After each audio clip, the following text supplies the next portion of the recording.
नमस्कार, हमारे IGNOU audio books channel पर आपका स्वागत है।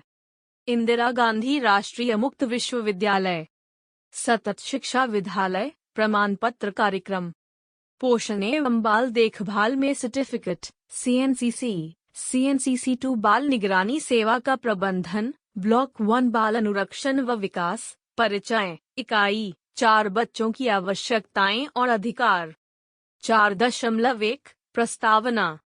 ऐसा माना जाता है कि पृथ्वी पर लाखों वर्षों से मनुष्य अपने वर्तमान रूपाकार में ही मौजूद है। मनुष्य के जो जीवाश्म पाए गए हैं वे युगों पूर्व की घटनाओं के संकेत देते हैं। अफ्रीका में कुछ ऐसे भी जीवाश्म पाए गए हैं जो कि करोड़ों साल पुराने हैं। जीवाश्म से यह संकेत मिलता है कि पारिवारिक जीवन पृथ्वी पर पहले मनुष्यों से शुरू हुआ था। बच्चों को विशेष देखभाल और पोषण की आवश्यकता होती है। यह तथ्य उतना ही प्राचीन है जितनी हमारी सभ्यता।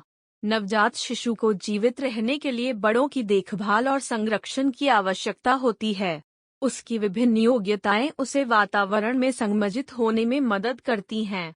वह देख, सुन, चख, सूंघ और महसूस कर सकती है। आवाज निकालकर लोगों का ध्यान अपनी ओर आकर्षित करने का सामर्थ्य उसमें होता है। वह हिल-डुल सकती है और स्तनपान कर सकती है और अपने आसपास होने वाली घटनाओं को कुछ समझ सकती है। परंतु इन सब योग्यताओं के बावजूद भी अगर उसकी उचित देखभाल न की जाए तो उसका ज्यादा देर जीवित रहना मुमकिन नहीं है।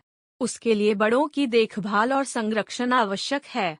शारीरिक देखभाल की आवश्यकताएं तो अधिकांशतः हमें विदित, परंतु जो बात हम कभी कभी भूल जाते हैं वह है बच्चों को शारीरिक देखभाल के अतिरिक्त स्नेह, प्यार और प्रेरण स्टिम्युलेशन की आवश्यकता भी होती है। उद्देश्य: इस इकाई को पढ़ने के बाद आप बच्चों के लिए शारीरिक देखभाल, प्रेरण, स्नेह और प्यार की आवश्यकताओं के महत्व पर चर्चा कर सकेंगे। कुछ बच्चों की विशेष आवश्यकताओं को जान सकेंगे। बच्चों के अधिकारों को जान सकेंगे। भारत सरकार द्वारा बच्चों की आवश्यकताओं की पूर्ति के लिए अपनाए गए उपायों के बारे में जान सकेंगे और बच्चों की देखभाल संबंधी सेवाओं के अंग जैसे स्वास्थ्य, पोषण और शिक्षा का वर्णन कर सकेंगे। 4.2 शारीरिक देखभाल की आवश्यकता। जीवित रहने के लिए बालिका को देखभाल की आवश्यकता होती है। शैशवावस्था में बालिका पूर्णतः अपने पालनकर्ता पर आश्रित होती है। उसको खिलाने, कपड़े पहनाने, नहलाने, सुरक्षित स्थान पर सुलाने का ध्यान रखना अनिवार्य है। जैसे जैसे बालिका बड़ी होती है वह कई काम स्वयं करने लगती है। अपने आप खाना खा सकती है, बिना बटन वाले कपड़े स्वयं खोल सकती है, स्वयं चल और भाग सकती है। हालांकि कुछ काम वह स्वयं करना सीख जाती है, फिर भी बड़ों पर कुछ अन्य कामों के लिए निर्भर रहती है। उदाहरणतः 5 वर्ष की उम्र तक वह अपने नजदीकी वातावरण से परिचित हो जाने के कारण बिना मार्गदर्शन के अपने आस पड़ोस में आ जा सकती है। परंतु यदि पालनकर्ता उसे अपने साथ बाजार में ले जाती है तो उसे उसका हाथ पकड़ना पड़ेगा। बच्चे को हर उम्र में देखभाल की आवश्यकता होती ही है, पर उम्र और परिवेश के अनुसार देखभाल में परिवर्तन हो जाता है। बालिका के अनुकूलतम विकास के लिए स्वास्थ्य का अच्छा होना अति महत्वपूर्ण है। बालिका को बीमारियों और रोगों से बचाना आवश्यक है, अन्यथा उसके विकास की गति धीमी पड़ सकती है। बीमार बच्ची अपने परिवेश में रुचि नहीं रखती और अक्सर उदासीन और चिड़चिड़ी रहती है। दूषित वातावरण, अशुद्ध जल और भोजन पकाने व खाने के अस्वास्थ्यकर तरीकों के कारण कई तरह की बीमारियां पनप सकती है। बालिका के जीवन और विकास के लिए भोजन आवश्यक है।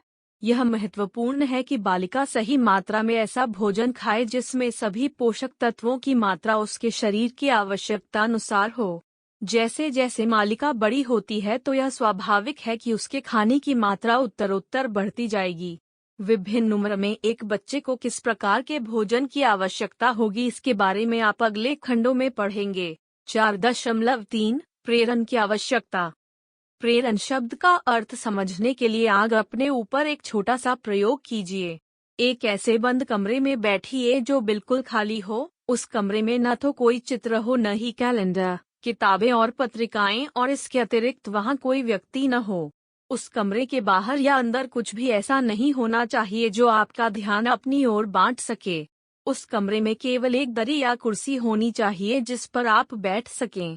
उस कमरे की खिड़कियों और दरवाजे बंद हो और पर्दों से ढके हो ताकि आप बाहर का न तो कुछ देख सके और न ही कुछ सुन सकें। अब इस कमरे में बिना कुछ करे अकेले बैठे आप पाएंगे कि यदि आपको मनन करना नहीं आता तो आपके लिए कुछ मिनटों के लिए भी बैठ पाना कठिन होगा।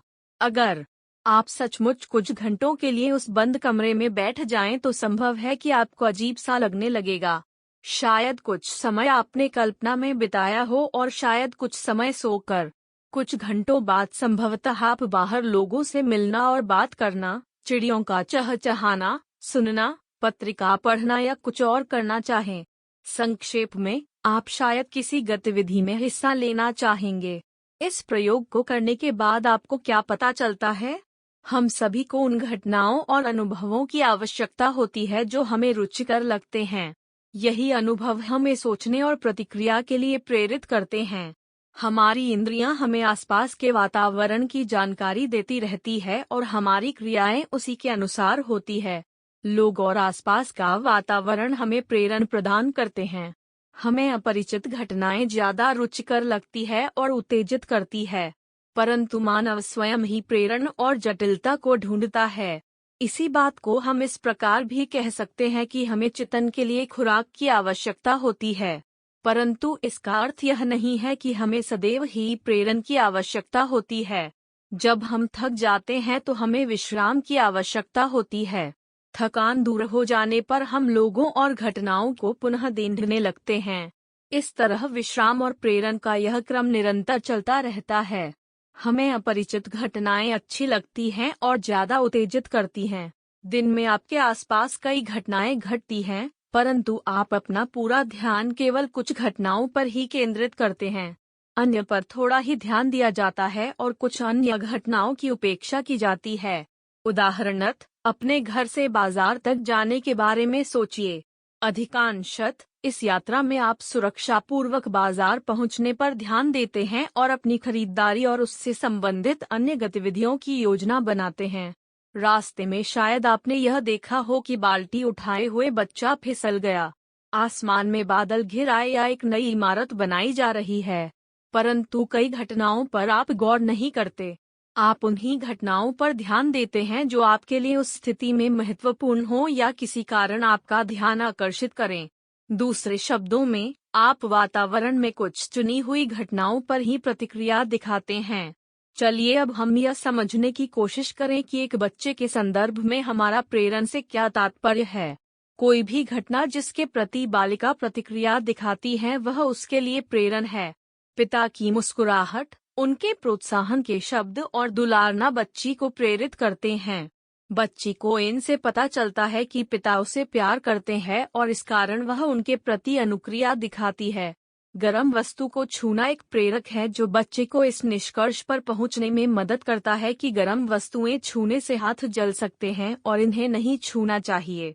भागने और कूदने जैसी क्रियाएं और अन्य खेल गतिविधियां बच्चे के लिए प्रेरक होती हैं। खिलौने, किताबें, पेड़, सितारे, नदी, ये सभी बच्चों के लिए प्रेरणा है। सारा वातावरण घटनाओं, लोगों और वस्तुओं से परिपूर्ण है और बच्चों के लिए इनमें से हर एक प्रेरक हो सकते हैं। बालिका की बढ़ती उम्र के साथ उसकी योग्यताओं और चिंतन में जटिलता आती है। इसके कारण बच्ची को क्या प्रेरक लगता है और वह कैसी प्रतिक्रिया दिखाती है इसमें भी बदलाव आता है। एक 9 महीने की बालिका जब फूल उठाती है तो वह उसे छूती है, मुंह में डालती है और पास खड़े व्यक्ति को दिखाती है। वह व्यक्ति कहता है, हाँ, यह फूल है पर इसे मुंह में मत डालो। वह संभवतः फूल को ध्यानपूर्वक देखेगी परंतु थोड़ी देर में उसे छोड़ कुछ और करने लग जाएगी। 3 वर्ष की उम्र में वही फूल उसे यह पूछने के लिए प्रेरित करता है कि इस फूल का क्या नाम है। 5 वर्ष की हो जाने पर वह यह जानना चाहती है कि पौधे कैसे बढ़ते हैं। वह विभिन्न प्रकार के पौधों में रुचि लेती है और उनकी भिन्न आकृतियों, रंगों और आकारों के बारे में सीखती है। 8 वर्ष की उम्र में संभवतः वह स्वयं पौधा उगाने की कोशिश करेगी और उसकी दिन प्रतिदिन होने वाली वृद्धि में रुचि लेगी।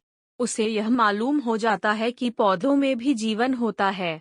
संभवतः कॉलेज में पहुंचकर वह वनस्पति विज्ञान में विशेषज्ञता हासिल करे।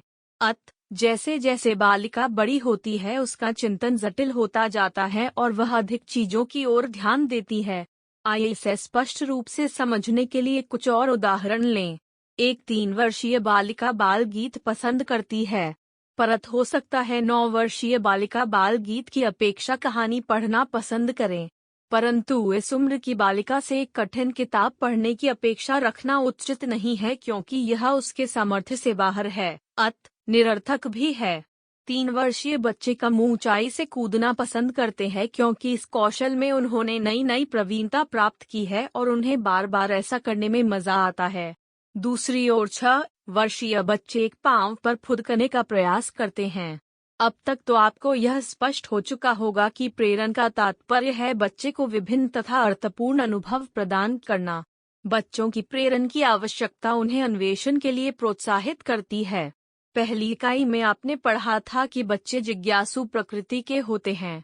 अन्वेषण द्वारा बच्चे आसपास की दुनिया की जानकारी हासिल करते हैं और यह उन्हें लोगों और वस्तुओं के प्रति उत्सुक बनाता है। खेल खेल में बच्चों को दुनिया और वस्तुओं को जानने के अवसर मिलते हैं। बच्चे खेल के दौरान सीखते हैं। जिज्ञासा और अन्वेषण की इच्छा के कारण मानव खोज कर पाने में समर्थ हुआ है। खोज की यह इच्छा सबसे अधिक बच्चों में दृष्टिगत होती है। सभी शैक्षिक कार्यक्रम अन्वेषण की इच्छा पर आधारित हैं। आइए अब हम यह जाने कि प्रेरण और अन्वेषण विकास को आगे कैसे बढ़ाते हैं। जब मालिका एक वस्तु की ओर संकेत करती है और पास खड़े व्यक्ति की ओर देखती है तो वह व्यक्ति कहता है, यह गुब्बारा है, क्या तुम्हें चाहिए? इस प्रकार बच्ची की भाषा विकसित होती है। उसे यह पता चला कि जिस वस्तु की ओर उसने इशारा किया उसे गुब्बारा कहते हैं। चाहे वह भी बोल नहीं सकती, फिर भी वह सरल भाषा समझने लगी है। उसने एक कथन और प्रश्न सुना। ऐसे और अनुभवों से वह समझ जाएगी कि भाषा की संरचना में प्रश्न और उत्तर होते हैं। बालिका की सामाजिक और भावनात्मक विशेषताएं उसकी अन्य लोगों से दैनिक अंतःक्रिया और उनसे मिलने वाले प्रेरण से विकसित होती है। बालिका के साथ पालनकर्ता की विनोदशील अंतःक्रिया से बालिका को संबंध बनाने में मदद मिलती है। प्रेरण संज्ञानात्मक, मानसिक विकास के लिए अनिवार्य है। शैशवावस्था में पालनकर्ता और अन्य वयस्क बालिका से बात करते हैं, उसे गुदगुदाते हैं और लक्का छिप्पी जैसे खेल खेलते हैं। ऐसी विनोदप्रिय अंतःक्रियाएं सीखने की बुनियाद है। शाला पूर्व वर्षों में भी विकास के लिए एक प्रेरक वातावरण होना महत्वपूर्ण है। ऐसे वातावरण से तात्पर्य है कि बालिका को विभिन्न अनुभव और अन्वेषण के अवसर प्राप्त हों व उसके परिवेश में ऐसे वयस्क हो जो बालिका को अपने अनुभव समझने में सहायता करें और उसके प्रश्नों के उत्तर दें। आप सुन रहे ऑडियो लर्निंग को 4.4 स्नेह और परिपोषण की आवश्यकता। स्नेह और परिपोषण बच्चे के विकास में महत्व रखते हैं। स्नेहमय और परिपोषक पालनकर्ता की परिभाषा क्या है? एक स्नेही और परिपोषक पालनकर्ता बालिका की आवश्यकताओं की ओर ध्यान देती है। उदाहरणतः, जब बच्ची रोती है तो पालनकर्ता उसका कारण जानने का प्रयास करती है और उसे चुप कराती है। बच्ची के साथ बात करना, खेलना, बोलना और उसकी बात सुनना, उसके साथ अधिकांश समय व्यतीत करना परिपोषण में शामिल हैं। बालिका के प्रश्नों का जवाब देते समय, उसकी प्रशंसा करते समय या उसे समझाते हुए स्नेह और प्यार जताया जा सकता है। आइए अब हम देखते हैं कि स्नेह और परिपोषण किस प्रकार विकास में सहायक होते हैं। स्नेह और परिपोषण सामाजिक और भावनात्मक विकास की नींव रखते हैं। जैसा कि आप जानते हैं कि शिशु को पालनकर्ता के साथ लगाव हो जाता है। यह लगाव उसके सभी प्रकार के भावी संबंधों का आधार बनता है। अगर पालनकर्ता के बालिका के साथ स्नेहपूर्ण संबंध है तो बालिका लोगों से संबंध बनाना सार्थक समझती है और बाल्यावस्था और किशोरावस्था में अन्य लोगों में रुचि लेती है। हर नया संबंध बालिका के अनुभवों को बढ़ाता है और अन्य लोगों के प्रति उसके रवैये को प्रभावित करता है। इकाई 3 में आपने पढ़ा था कि अगर बच्चे प्रारंभिक महीनों में स्नेही संबंध न बना पाएं तो उसके विकास पर क्या प्रभाव पड़ सकता है। परिपोषण बालिका की अपने प्रति भावनाओं को भी प्रभावित करता है। जब बच्ची की उचित देखभाल की जाती है व उसे स्नेह मिलता है तो वह यह महसूस करती है कि वह लोगों के लिए महत्वपूर्ण है, उसका अलग अस्तित्व और अलग पहचान है। अतः उसे पालनकर्ताओं द्वारा अपनाए जाने का एहसास होता है। इससे उसका आत्मविश्वास बढ़ता है। आप जानते हैं कि आत्मविश्वास की भावना महत्वपूर्ण है क्योंकि यह व्यक्ति की सफलता और असफलता के रवैये को प्रभावित करती है। आत्मविश्वास की भावना के महत्वपूर्ण होने का एक और कारण भी है, यह अन्वेषण की क्रिया को भी प्रभावित करती है। जब बालिका वयस्क के संरक्षण और सुरक्षा के बारे में आश्वस्त होती है तभी वह कुछ नया या भिन्न करने की कोशिश करती है। जो बालिका इस बात से आश्वस्त है कि आवश्यकता पड़ने पर पालनकर्ता उसके पास आ जाएगी, केवल वही बालिका नया कदम उठाएगी। जो बच्ची असुरक्षित महसूस करेगी वह माता पिता के निकट ही रहेगी। संक्षेप में, जब पालनकर्ता बच्चे को स्नेहमयी वातावरण में विभिन्न अनुभव प्रदान करती है तब वह बच्ची की भाषा, मानसिक और शारीरिक विकास को प्रोत्साहित करती है। स्नेहमयी पालनकर्ता के साथ बच्चे को प्यार और सुरक्षा का एहसास होता है। बोध प्रश्न 1। निम्नलिखित कथनों को ध्यानपूर्वक पढ़िए और बताइए कि इनमें से कौन से कथन सही है और कौन से गलत। क जैसे जैसे बालिका बड़ी होती है, अपनी शारीरिक आवश्यकताओं को पूरा करने की उसकी क्षमता अधिक हो जाती है। ख हम अपने आसपास होने वाली सभी घटनाओं के प्रति अनुक्रिया दिखाते हैं। ग प्रेरण का तात्पर्य है बच्चे को विभिन्न तथा अर्थपूर्ण अनुभव प्रदान करना। घ प्रेरण केवल संज्ञानात्मक विकास के लिए महत्वपूर्ण है। च बच्चे परिवेश की खोजबीन करना पसंद करते हैं और इस प्रक्रिया से आसपास की वस्तुओं और लोगों के बारे में जानते हैं। क्या मैं कूद सकती हूँ? कोशिश करूँ? करती हूँ। पालनकर्ताओं के स्नेह से आश्वस्त बालिका चुनौतियों का सामना करने के लिए तत्पर रहती है। 6 एक स्नेही पालनकर्ता बच्चों की हर आवश्यकता को पूरा करने की कोशिश करती है।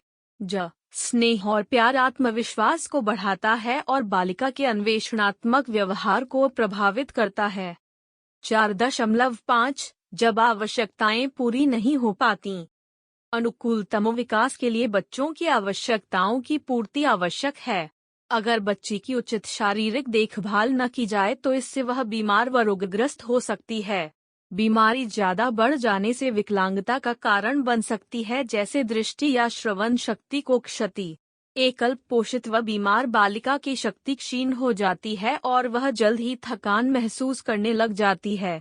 वह अपने परिवेश में रुचि नहीं लेती और चिड़चिड़ी हो जाती है। विकास के हर क्षेत्र पर इसका विपरीत प्रभाव पड़ता है। इसी प्रकार अगर बच्ची को अन्वेषण के अवसर और स्नेही पालनकर्ता न मिले तो उसके विकास में बाधा आ सकती है। आपने पढ़ा है कि प्रारंभिक महीनों में संवेगात्मक संबंध न बना पाने के कारण सामाजिक विकास पर बुरा असर पड़ सकता है। प्रेरण की कमी के कारण बालिका का संज्ञानात्मक, भाषा संबंधी और शारीरिक विकास भी धीमा पड़ जाता है।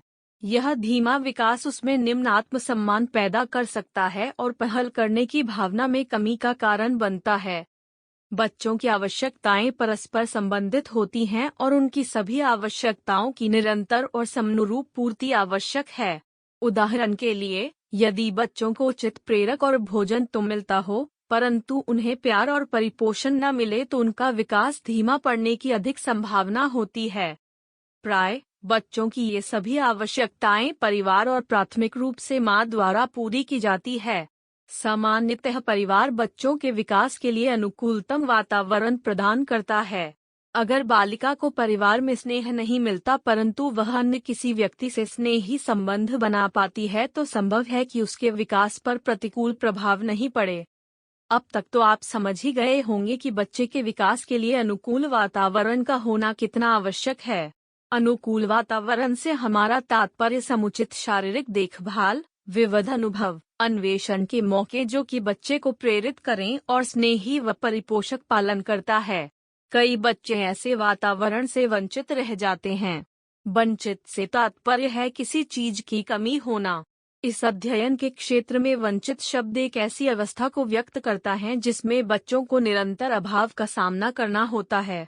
निर्धनता प्राय वंचित होने की स्थिति का कारण होती है। 4.5.1 बच्चों की आवश्यकताओं में विकासात्मक परिवर्तन। विकास के साथ साथ ही बालिका की आवश्यकताओं में परिवर्तन आता है और वे अधिक जटिल हो जाती हैं। जब बच्ची पैदा होती है तो उसको खिलाने, कपड़े पहनाने, नहलाने और उसकी अन्य जरूरतों की ओर ध्यान देना पड़ता है। 4 महीने की उम्र तक बच्ची पलटने लगती है। इस तरह वह बिस्तर के एक सिरे से दूसरे सिरे तक पहुंच सकती है और मां को सर तक रहना पड़ता है ताकि वह गिरे नहीं। विकास की हर अवस्था में बालिका को पालनकर्ता की आवश्यकता होती है, परंतु उम्र के साथ साथ देखभाल का स्वरूप परिवर्तित हो जाता है। अपने अनुभवों तथा बच्चों का अवलोकन करने से आपको बदलती आवश्यकताओं के कई ऐसे उदाहरण याद आ जाएंगे। अब तक आप यह पढ़ भी चुके हैं कि उम्र के साथ साथ प्रेरक में भी बदलाव आ जाता है। शारीरिक व मानसिक दोनों क्षेत्रों में ही जटिलता का स्तर बढ़ता जाता है। 4.6 विशिष्ट आवश्यकताओं वाले बच्चे। कुछ ऐसे भी बच्चे हैं जिनकी उपर्युक्त आवश्यकताओं के अलावा भी कई अन्य आवश्यकताएं होती हैं। जो बच्चे विकलांग हैं उनको अधिक देखभाल की आवश्यकता होती है। शारीरिक रूप से विकलांग बच्चों, जैसे कि देखने, सुनने या बोलने में असमर्थता, या वे जिनका मानसिक और भाषा संबंधी विकास धीमा हो, या फिर वे जिनकी भावात्मक समस्या हो, इनकी ओर विशेष ध्यान दिए जाने की आवश्यकता है। इन बच्चों को उनकी योग्यता को ध्यान में रखकर उसी अनुसार शिक्षा प्रदान करनी चाहिए। उदाहरणतः एक बधिर बालिका स्कूली शिक्षा की सामान्य विधि से लाभ नहीं उठा पाएगी। उसके लिए सीखने और पढ़ने की ऐसी व्यवस्था करनी होगी जिसमें उसकी अयोग्यता को दृष्टि में रखा गया हो। विकलांग बच्चों को स्वास्थ्य जांच के लिए सहायता तथा व्यवसाय संबंधी सलाह की आवश्यकता होती है। विकास के लिए प्यार और लगाव निर्णायक हैं, जो ऐसी बालिका के लिए और भी महत्वपूर्ण हो जाते हैं। बालिका यह तो पहले से ही जानती है कि वह अन्य लोगों से भिन्न है, पर उसमें हीन भावना नहीं आने देनी चाहिए। बालिका की अपने बारे में एक सकारात्मक भावना का होना विकलांगता से जूझने और अपनी क्षमताओं को साकार करने के लिए महत्वपूर्ण है। ऐसा तभी संभव हो सकता है जब परिवार में उसे यह एहसास हो कि उसका अपना अलग महत्वपूर्ण अस्तित्व है व उसके प्रति सबका व्यवहार स्नेहपूर्ण हो। 4.7 बच्चों के अधिकार। हमारे देश में अनेक बच्चों की आवश्यकताएं पूरी नहीं हो पाती। भारत में बहुत से बच्चों की छोटी उम्र में ही मृत्यु हो जाती है। अन्य कई अस्वस्थ और रोगी हो जाते हैं और कई जीवन पर्यंत के लिए विकलांग हो जाते हैं। इसके कई कारण हैं: अपर्याप्त भोजन, अस्वच्छ परिवेश जिसमें बीमारियां पनपती हैं, और पैसे की कमी जिसके कारण वे स्वास्थ्य सेवाओं का लाभ नहीं उठा पाते। बहुत बच्चे अपने आप को व्यथापूर्ण स्थितियों में पाते हैं, जैसे कि अनाथ हो जाना, अपने परिवार से बिछुड़ जाना, या पालनकर्ता द्वारा उपेक्षित होना। इनमें से कुछ बच्चे तो बाल संस्थाओं में चले जाते हैं, किंतु कुछ को छोटी उम्र में ही अपनी देखभाल स्वयं करना सीखना पड़ता है। बहुत से बच्चे किसी न किसी कारणवश शिक्षा प्राप्त नहीं कर पाते हैं। कई बच्चे घंटों असुरक्षित परिस्थितियों में काम करते हैं। इन बच्चों का वातावरण प्रेरक नहीं होता और उन्हें खेलने और अन्वेषण के पर्याप्त मौके भी नहीं मिल पाते। इस तथ्य को ध्यान में रखते हुए कि दुनिया के बहुत से भागों में बच्चों की आवश्यकताओं की उपेक्षा की जा रही है, स्थिति में सुधार लाने के लिए कुछ कदम उठाए गए। ऐसा करना आवश्यक भी है क्योंकि सुखमय और खुशहाल बचपन हर बालक का अधिकार है, और यह तभी संभव है जब बच्चों की सभी मूल आवश्यकताएं पूरी हो सकें। दूसरी बात यह है कि बच्चे देश के भावी नागरिक हैं और उन्हें अपनी योग्यताओं और क्षमताओं को विकसित करने में मदद मिलनी चाहिए ताकि वे समाज में सक्रिय योगदान दे सकें। इस संदर्भ में बच्चों को निर्धनता के कुप्रभावों से सुरक्षित रखना सरकार का एक महत्वपूर्ण उत्तरदायित्व बन जाता है। इन पक्षों को ध्यान में रखते हुए 1959 में संयुक्त राष्ट्र द्वारा बालक के अधिकारों की उद्घोषणा की गई। सरकार और बच्चों के साथ काम करने वाले लोगों के लिए कार्यक्रम तैयार करने के लिए यह उद्घोषणा मार्गदर्शक है, तथापि यह कानूनी रूप से बाध्य नहीं है। 4.7.1 बालक के अधिकारों की संयुक्त राष्ट्र उद्घोषणा। इस उद्घोषणा में बच्चों के 10 अधिकार बताए गए हैं। भारत सरकार ने इस उद्घोषणा को स्वीकृति दी है और इसके हस्ताक्षरकर्ताओं में शामिल है। इस घोषणा में वर्णित अधिकारों का संक्षिप्त विवरण इस प्रकार है। समानता का अधिकार। सभी बच्चे समान हैं और बिना किसी भेदभाव के इन अधिकारों के हकदार हैं, चाहे वे या उनका परिवार किसी भी जाति, लिंग, भाषा, धर्म, राजनीतिक या अन्य विचार, राष्ट्रीय या सामाजिक उत्पत्ति, जन्म व अन्य स्थिति से संबंधित हो। विशेष सुरक्षा अधिकार। बच्चों को विशेष सुरक्षा दी जाएगी और शारीरिक, मानसिक, नैतिक, आध्यात्मिक और सामाजिक रूप में विकसित होने के लिए अवसर और सुविधाएं दी जाएंगी ताकि उनका विकास स्वस्थ और सामान्य रूप से और स्वतंत्रता और प्रतिष्ठा के माहौल में हो सके। नाम और राष्ट्रीयता का अधिकार। बालक एक नाम और राष्ट्रीयता का हकदार होगा। स्वास्थ्य, पर्याप्त पोषण, आवास और चिकित्सा सुविधाओं का अधिकार। इसकी पूर्ति के लिए मां और बच्चे की विशेष देखभाल और सुरक्षा की जाएगी। इसमें जन्म पूर्व और जन्मोत्तर देखभाल भी सम्मिलित हैं। विशिष्ट आवश्यकताओं वाले बच्चों को विशेष देखभाल का अधिकार। स्थिति के अनुसार विशिष्ट आवश्यकताओं वाले बच्चे को विशेष उपचार, शिक्षा और देखभाल प्रदान की जाएगी। प्यार और पारस्परिक समझदारी का अधिकार। जहां तक संभव हो सके बालक माता पिता की देखभाल में प्यार भरे और सुरक्षित परिवेश में बड़ा होगा।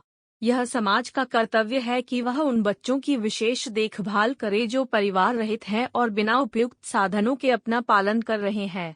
शिक्षा का अधिकार। बच्चों को ऐसी शिक्षा दी जाएगी जिससे कि उनकी क्षमताओं, निर्णय लेने की योग्यता और उत्तरदायित्व निभाने की समझ का विकास हो ताकि वे समाज के उपयोगी सदस्य बन सकें।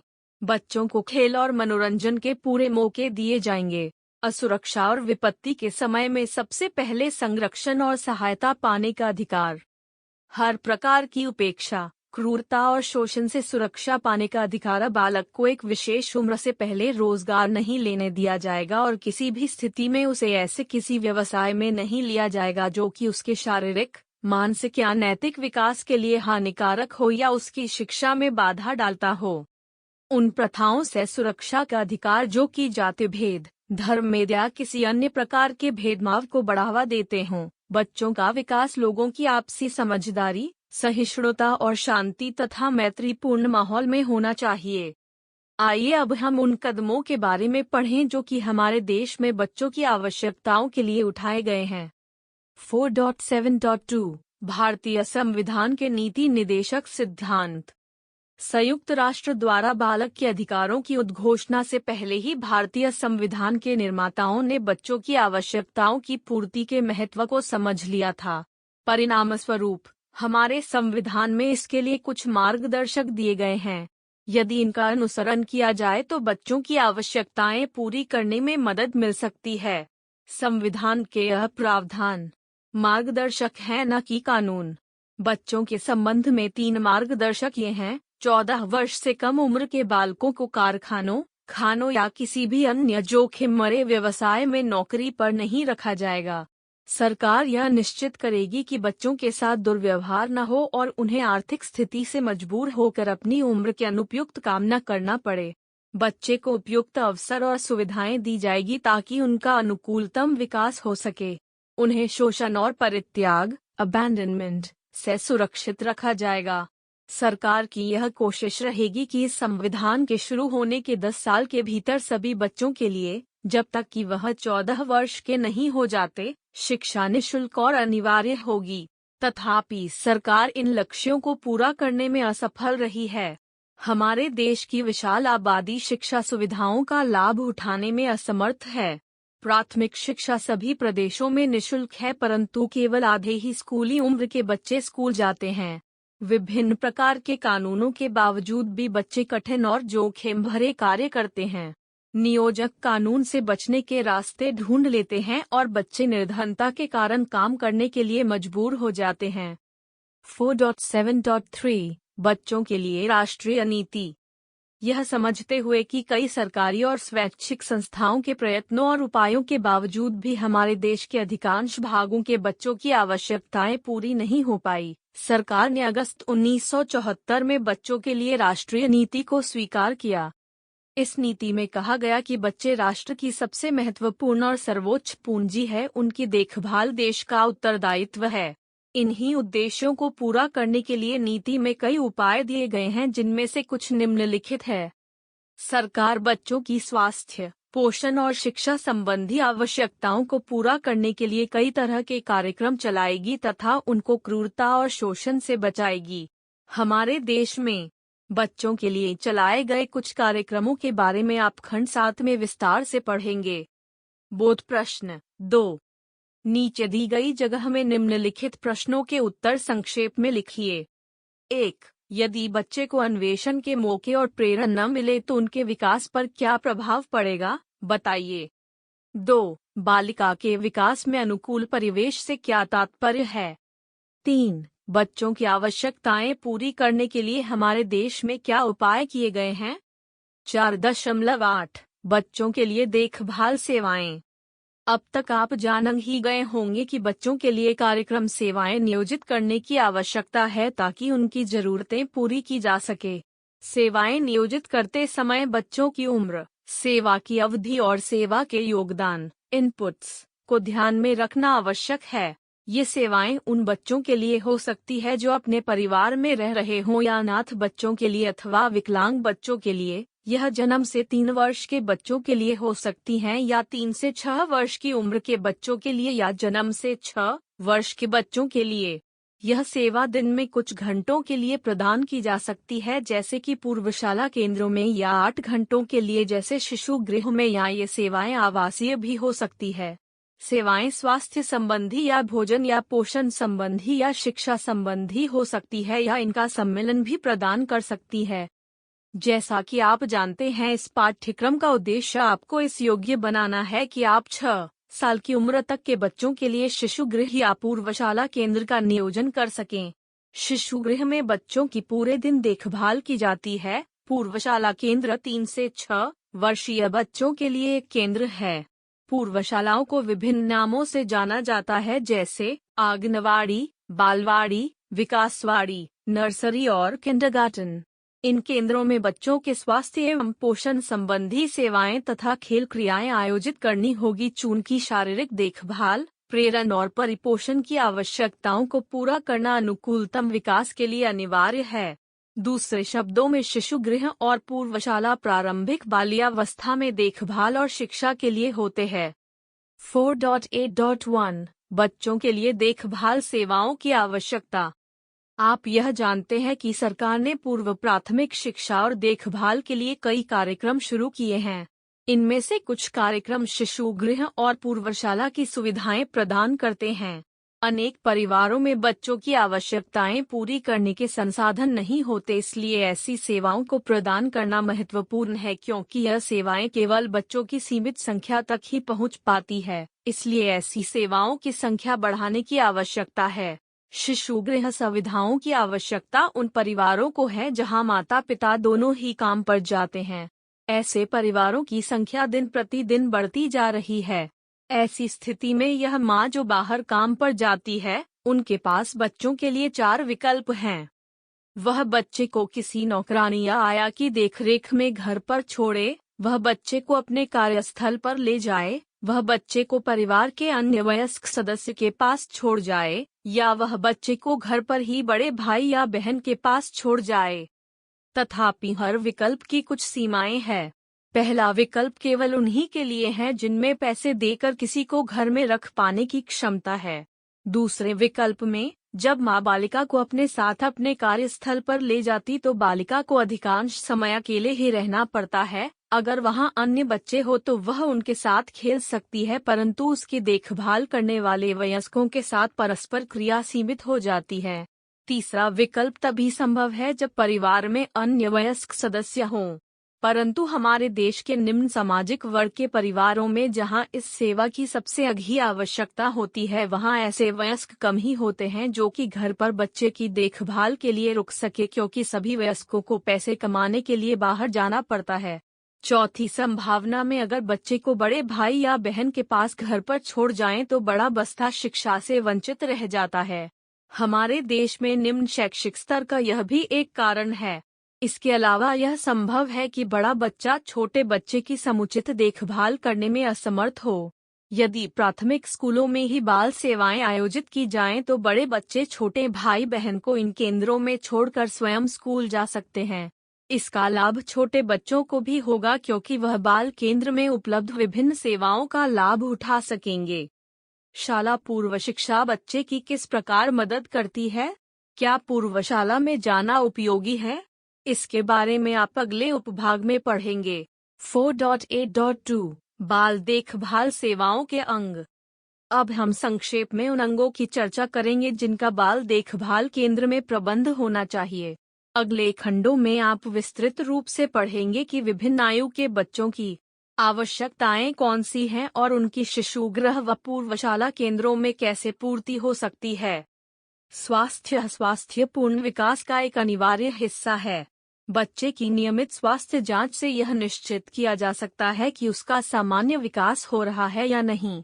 रोगों से बचाव के लिए टीकाकरण भी आवश्यक है। बच्चे को अस्पताल में उन बीमारियों के लिए भेजा जाना चाहिए जिनका उपचार स्थानीय स्वास्थ्य केंद्र में नहीं हो सकता है। प्राथमिक उपचार चिकित्सा सेवा भी स्वास्थ्य की देखभाल का एक महत्वपूर्ण पक्ष है। पोषण, बच्चे के स्वास्थ्य के लिए पर्याप्त पोषण महत्वपूर्ण है। हमें यह मालूम है कि बहुत से बच्चों को उनकी आवश्यकता अनुसार भोजन नहीं मिलता। कई बच्चे सही प्रकार का भोजन सही मात्रा में नहीं खाते हैं। जितनी अवधि के लिए वे केंद्र में रहते हैं उसी के अनुसार उन्हें नाश्ता और भोजन दिया जाना चाहिए। शिक्षा, आप जानते ही हैं कि शिक्षा बच्चे के लिए महत्वपूर्ण है, परंतु छोटे बच्चों की शिक्षा से क्या तात्पर्य है? इससे तात्पर्य है कि बच्चों को खेलने के मौके देकर प्रेरणा देना, क्योंकि बच्चे खेल खेल में ही सीखते हैं। 3 वर्ष की उम्र तक बालिका माता पिता, भाई बहन, परिवार के अन्य सदस्यों और पड़ोसियों के संपर्क में आती है। प्रेरणा इन लोगों द्वारा दिया जाता है। इस प्रकार बालिका अपने बारे में कुछ जानने लगती है, उसकी भाषा विकसित होती है, वह शारीरिक और क्रियात्मक कौशल प्राप्त करती है और अपने आसपास की दुनिया के बारे में जानकारी प्राप्त करती है। 3 वर्ष की होने तक बालिका आसानी से चलने फिरने लगती है और भाषा के माध्यम से अपनी आवश्यकताएं बताती है। उसकी सोचने की प्रक्रिया और भी विकसित हो जाती है। बच्चे की दुनिया व्यापक हो जाती है और वह अपने आसपास की हर चीज में रुचि दिखाती है। वह जानना चाहती है कि बारिश क्यों होती है और अमुक वस्तुओं का क्या नाम है। शाला पूर्व वर्षों में बालिका विभिन्न संकल्पनाओं के बारे में खेल द्वारा घटनाओं से और अपने अनुभवों से सीख जाती है। कई माता पिता अपने बच्चों को 3 वर्ष की उम्र में पूर्वशाला में दाखिल करा देते हैं। इस तरह शाला पूर्व शिक्षा की शुरुआत होती है, परंतु किस प्रकार की शिक्षा इस उम्र में दी जानी चाहिए इसके बारे में कई तरह के गलत विचार प्रचलित है। कुछ लोग सोचते हैं कि शिक्षा तभी आरंभ होती है जब बालिका पहली कक्षा में पहुंचती है। उससे पहले यह अपेक्षा की जाती है कि शाला पूर्व बालिका केवल बाल कविताएं और कहानियां, कुछ फलों और जानवरों को पहचानना, चित्र बनाना और रंग भरना सीखे और वह एक स्थान पर लगातार कुछ समय तक बैठना सीख सके। दूसरी ओर वे माता पिता हैं जो शाला पूर्व उम्र के बच्चों को जबरदस्ती रंगों के नाम, अक्षरमाला और गिनती याद करवाते हैं और लिखना पढ़ना भी सिखाते हैं। वह समझते हैं कि इन वर्षों को व्यर्थ नहीं गंवाना चाहिए, अपितु औपचारिक शिक्षा के लिए उपयोग में लाना चाहिए। वह यह नहीं समझ पाते कि बच्चे अभी तक इस प्रकार के कड़े औपचारिक अनुदेशों के लिए तैयार नहीं हैं। उनका यह जोर देना बालिका पर बोझ बन जाता है और वह स्कूल जाने से डरने लगती है। जो माता पिता यह समझते हैं कि शाला पूर्व वर्षों का कुछ महत्व नहीं होता, वे बच्चे के जीवन की एक निर्णायक अवधि को गंवा देते हैं, जबकि खेल और अन्वेषण से बालिका के मस्तिष्क व शरीर का विकास होता है। जो यह समझते हैं कि यह वर्ष औपचारिक शिक्षा के लिए महत्वपूर्ण है, वे सीखने की प्रक्रिया को बच्चे के लिए बोझ बना देते हैं। फिर शाला पूर्व शिक्षा का वास्तव में क्या अर्थ है? शाला पूर्व शिक्षा का उद्देश्य बच्ची का सर्वांगीण विकास है, अर्थात शारीरिक, मानसिक, भाषाई, सामाजिक और भावनात्मक विकास। यह विकास बच्ची को प्रेरक अनुभव और खेल और अन्वेषण के लिए मौके प्रदान करने से होता है। साथ ही साथ स्नेही और सहृदय पालनकर्ता का होना बहुत ही महत्वपूर्ण है। पूर्वशाला में बच्चों के लिए खेल सीखने का माध्यम होना चाहिए। शाला पूर्व शिक्षा महत्वपूर्ण होती है क्योंकि इस वातावरण में बालिका को दूसरों से संबद्ध होने का, चित्र बनाने और समूह में काम करने का मौका मिलता है, जहां वह मिल बांट कर रहने व सहयोग के मूल्य सीखती है। उसमें आत्मविश्वास पैदा होता है। यह उसको प्राथमिक कक्षा के बड़े समूह में समायोजित होने और घर के स्नेही वातावरण से दूर बाहर रहने में मदद करता है। सामाजिक और भावात्मक विकास को बढ़ाने के अलावा शाला पूर्व शिक्षा शारीरिक, मानसिक और भाषा संबंधी विकास के लिए भी महत्वपूर्ण है। यह देखा गया है कि जिन बच्चों को प्रारंभिक वर्षों में किसी प्रकार का प्रेरण दिया गया है, उनकी प्राथमिक स्कूल में सफल रहने की अधिक संभावना होती है। जो बच्चा पूर्व शाला में नहीं गया, उसके लिए प्राथमिक स्कूल अनजाना होता है। हो सकता है कि उसे औपचारिक दिनचर्या, जिसके लिए वह तैयार नहीं है, अप्रिय लगे और इस कारणवश वह स्कूल न जाना चाहे और जल्दी ही स्कूल छोड़ दे। इस प्रकार शाला पूर्व शिक्षा बालिका को औपचारिक शिक्षा के लिए तैयार करती है। हमने इस इकाई में पढ़ा कि बच्चे खेल से प्रेरणा प्राप्त करते हैं। हमने यह भी पढ़ा कि प्रारंभिक वर्षों में खेल सीखने का माध्यम होना चाहिए। अगली इकाई में विकास में खेल की भूमिका के बारे में पढ़ेंगे। बोध प्रश्न 3 नीचे दिए गए स्थान में संक्षेप में उत्तर दीजिए। 1. किन 3 कारकों की वजह से बच्चों के लिए देखभाल सेवाएं आयोजित करना अनिवार्य है? 2. शाला पूर्व शिक्षा का उद्देश्य क्या होना चाहिए? 4.9 सारांश। इस इकाई में आपने पढ़ा कि बालिका को शारीरिक देखभाल, प्रेरण, स्नेह और प्यार की आवश्यकता होती है। बालिका के अनुकूलतम विकास के लिए इन सभी आवश्यकताओं का साथ साथ पूरा होना जरूरी है। प्राय यह आवश्यकताएं परिवार द्वारा, प्राथमिक रूप से मां द्वारा, पूरी की जाती हैं। बालिका के विकास के लिए परिवार अनुकूल वातावरण प्रदान करता है। तथापि बालिका की यह आवश्यकताएं परिवार के बाहर के लोगों द्वारा भी पूरी की जा सकती है। दुनिया के अधिकांश बच्चों की मूल आवश्यकताएं पूरी नहीं हो पाती। इस तथ्य को जानते और समझते हुए कि इसका कुछ उपाय होना चाहिए, 1959 में बालक के अधिकारों की संयुक्त राष्ट्र उद्घोषणा की गई। भारतीय संविधान के नीति निदेशक सिद्धांतों और भारतीय सरकार द्वारा स्वीकृत राष्ट्रीय नीति में बच्चों के लिए सुखमय बचपन प्रदान करने के मार्गदर्शक दिए गए हैं। घर से बाहर काम करने वाली महिलाओं की बढ़ती हुई संख्या को देखते हुए बाल देखभाल सुविधाओं का प्रावधान अनिवार्य हो गया है। पूर्वशाला बच्चे के स्वांगीण विकास में सहायक होती है और उन्हें औपचारिक शिक्षा के लिए तैयार करती है। यह सुविधाएं बच्चों की स्वास्थ्य, पोषण और प्रेरण की आवश्यकताओं को पूरा करने के लिए आवश्यक है। धन्यवाद, मिलते हैं अगले वीडियो।